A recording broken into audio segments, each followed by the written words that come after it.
آج کی اس ویڈیو میں ہم آپ کو بتائیں گے کہ فرعون کے پاس ایسی کیا ٹیکنالوجی اور سائنس تھی جس کی وجہ سے دنیا آج بھی اس کو ٹیکنالوجی اور سائنس میں سراہتی ہے۔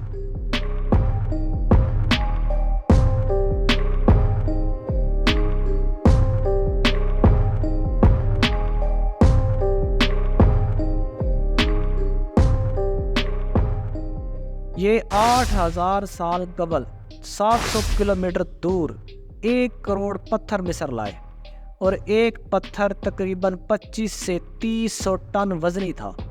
یہ پتھر صحرا کے عین درمیان میں 170 میٹر کی بلندی پر لگائے گئے۔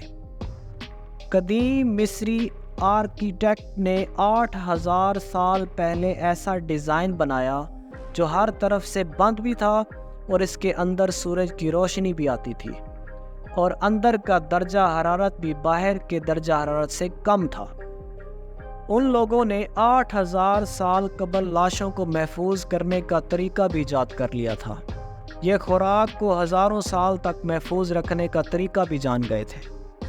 قاہرہ کے علاقے گیزا کے بڑے اہرام میں تقریباً 23 لاکھ بڑے پتھر ہیں۔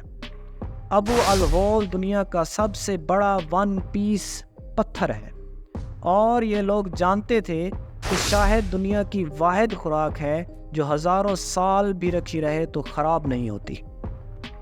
اہراموں میں ہزاروں سال پرانا شہد نکلا اور یہ مکمل استعمال کے قابل تھا۔ یہ لوگ کمال کے لوگ تھے، پر ان میں ایک خرابی تھی کہ وہ تکبر کرتے تھے، اور یہی وجہ ہے کہ انہوں نے اللہ کو یکتا ماننے سے انکار کر دیا۔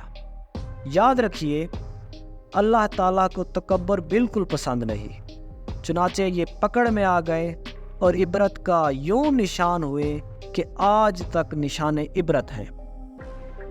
اگر آپ فرعون کی مکمل تاریخ جاننا چاہتے ہیں کہ فرعون کون تھا اور یہ کیسے بادشاہ بنا، تو ہماری ڈسکرپشن میں لنک پڑا ہوا ہے، تو آپ جا کے وہاں دیکھ سکتے ہیں۔ امید ہے آج کی ویڈیو آپ کو پسند آئی ہوگی۔ اگر پسند آئی ہے تو ویڈیو کو شیئر کر دیں اور چینل کو سبسکرائب کر دیں۔ اگلی ویڈیو تک کے لیے مجھے اور میرے ٹیم ممبر حسن لطیف کو اجازت دیں۔ آپ اپنا بہت سارا خیال رکھیے گا۔ اللہ حافظ۔